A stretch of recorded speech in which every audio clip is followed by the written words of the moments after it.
और उधर पिछले 15 महीनों से रूस और यूक्रेन में जारी जंग के बीच दोनों देशों की सेनाओं ने सैनिकों की अदला बदली की है। ये वो सैनिक थे जिन्हें दूसरे देशों की सेना ने जंग के दौरान बंदी बना लिया था और जिसके बाद रूस और यूक्रेन दोनों देशों की सेनाओं ने एक दूसरे के सैनिकों को छोड़ने का ऐलान कर दिया, जिसके बाद रूस के कई सैनिक अपने देश की तरफ लौटते हुए दिखाई दिए। बताया गया कि दोनों तरफ से 45 सैनिकों को छोड़ने का ऐलान किया गया। मतलब जहां रूस ने यूक्रेन के 45 सैनिक वापस किए तो बदले में यूक्रेन ने भी रूस के 45 सैनिकों को वापस रूस जाने की इजाजत दे दी। इस दौरान उनमें कुछ जवानों ने अपने अपने घर वालों को फोन किया तो उनकी खुशी का ठिकाना ही नहीं रहा।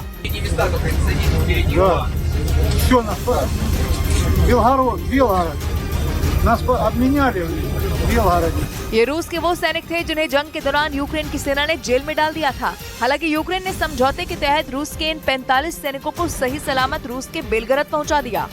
न्यूज़ 18 से बातचीत में एसडीएम ज्योति मौर्य ने पति आलोक पर पति पत्नी के झगड़े को सार्वजनिक करने का भी आरोप मढ़ दिया, क्योंकि पिछले 2 हफ्तों से पीसीएस अधिकारी ज्योति मौर्य और उनके पति के बीच का विवाद सुर्खियों में।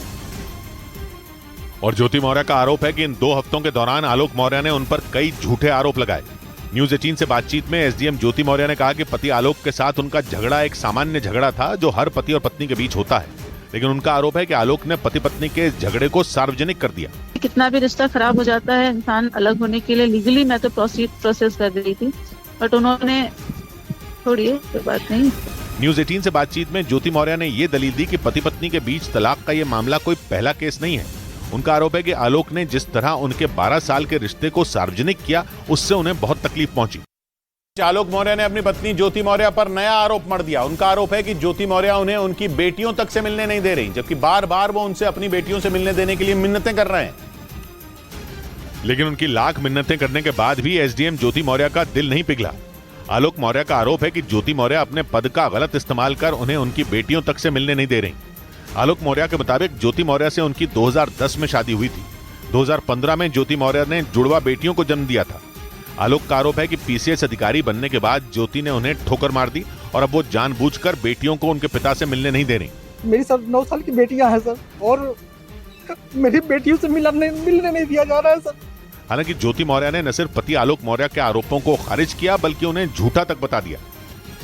और इस वक्त की एक बड़ी खबर आपको बता दें, रूस ने यूक्रेन पर बड़े हमले का दावा किया है। मिसाइल से हमले में यूक्रेन को बड़ा नुकसान पहुंचा है, ये भी दावा किया गया है। रूस का यूक्रेन पर बड़े हमले का दावा इस वक्त की ये सबसे बड़ी खबर इस महायुद्ध के बीच निकलकर सामने आई है। और दावा ये किया गया है कि मिसाइल से जब हमला किया तो यूक्रेन को इस हमले से भारी नुकसान पहुंचा है। ये दावा खुद रूस ने किया है।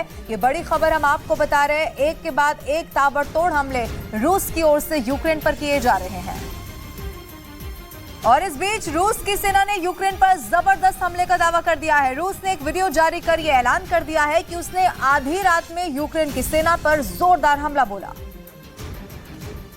जिसके वीडियो में रूस की मिसाइलें आग उगलती हुई दिखाई दी। रूस की सेना के मुताबिक उसने यूक्रेन के हमले का जवाब देने के लिए समंदर में मौजूद अपने युद्धपोत से मिसाइलें चलाई, जिन्होंने यूक्रेन को जबरदस्त नुकसान पहुंचाया।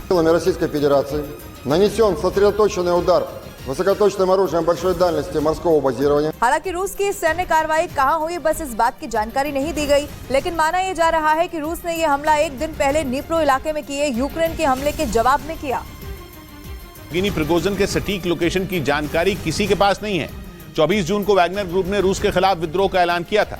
उसके लड़ाके यूक्रेन के कैंप छोड़कर रूसी सीमा में दाखिल हो गए और राजधानी मॉस्को की तरफ कूच कर दिया था। उनके पास खतरनाक हथियार, टैंक और गोला बारूद मौजूद थे। वैगनर ग्रुप के विद्रोह से पुतिन का पारा चढ़ गया। उन्होंने प्रिगोजिन को गद्दार बताया और आदेश दिया कि वो अपने लड़ाकों के साथ तुरंत देश छोड़ दें। बाद में खबरें सामने आई कि जान बचाने के लिए प्रिगोजिन बेलारूस में छिप गए। लेकिन अब बेलारूस के राष्ट्रपति अलेक्जेंडर लुकाशेंको ने इस बात का दावा किया कि प्रिगोजिन दोबारा रूस पहुंच चुके हैं। लुकाशेंको रूस के राष्ट्रपति पुतिन के बेहद वफादार हैं और उनके इशारे पर कुछ भी करने को तैयार रहते हैं। एक रोज पहले ही बेलारूस में विपक्ष के एक नेता ने दावा किया था कि बेलारूस में रहना प्रिगोजिन के लिए खतरे से खाली नहीं।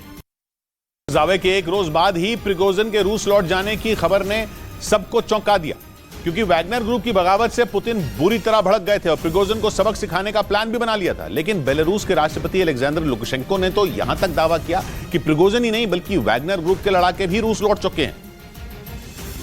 और वो रूस में उन्हीं कैंपों में रह रहे हैं जहां पुतिन के खिलाफ बगावत से पहले रुके थे।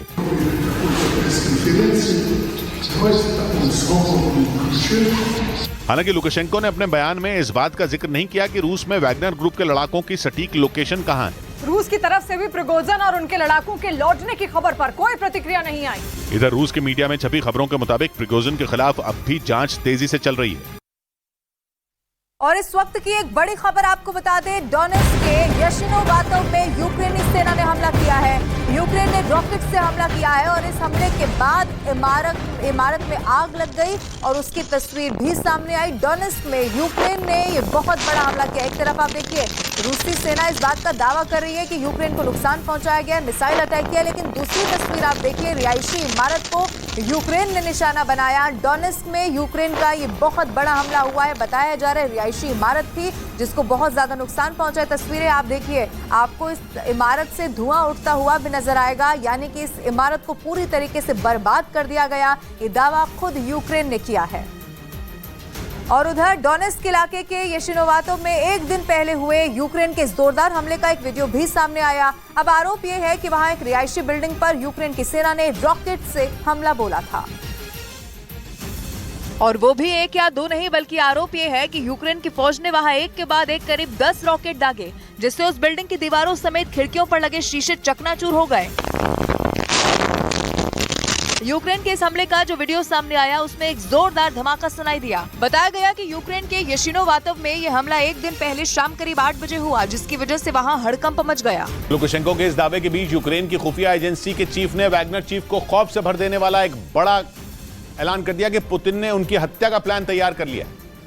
दावा किया गया कि पुतिन के इशारे पर रूस की खुफिया एजेंसी किसी भी वक्त प्रिगोजिन को मौत के घाट उतार सकती है। और यूक्रेन की खुफिया एजेंसी के चीफ किरिलो बुदानोव ने यह दावा यूक्रेन के एक अखबार को दिए इंटरव्यू में किया।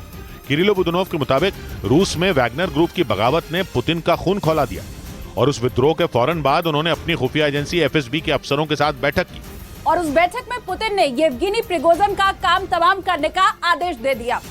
दावा किया गया कि इसके बाद ही एफएसबी ने वैगनर ग्रुप के मुखिया की हत्या का प्लान तैयार किया और अब उस प्लान के तहत किसी भी वक्त येवगेनी प्रिगोजिन को मौत के घाट उतारा जा सकता है। पुतिन से बगावत करने वाले वैगनर चीफ येवगेनी प्रिगोजिन की जान खतरे में पड़ गई। इसी बीच रूस ने प्रिगोजिन की कोई भी जानकारी होने से इनकार कर दिया। हालांकि बेलारूस के राष्ट्रपति ने यह दावा किया कि वैगनर चीफ बेलारूस से रूस लौट गए और वो रूस के सेंट पीटर्सबर्ग शहर में मौजूद हैं। लेकिन पश्चिमी मीडिया के मुताबिक रूसी सरकार के प्रवक्ता ने वैगनर चीफ येवगेनी प्रिगोजिन के बारे में कोई भी जानकारी होने से साफ इनकार कर दिया। इतना ही नहीं, उनके मुताबिक वैगनर ग्रुप के विद्रोह के बाद रूस ने येवगेनी प्रिगोजिन से कोई बातचीत नहीं की। दावा यह भी किया गया कि 24 जून को हुए विद्रोह के बाद से ही वैगनर ग्रुप के मुखिया पुतिन के सबसे बड़े दुश्मन बन गए। ऐसे में आशंका जताई गई कि कहीं पुतिन ने बगावत का बदला लेने के लिए प्रिगोजिन को ठिकाने तो नहीं लगा दिया।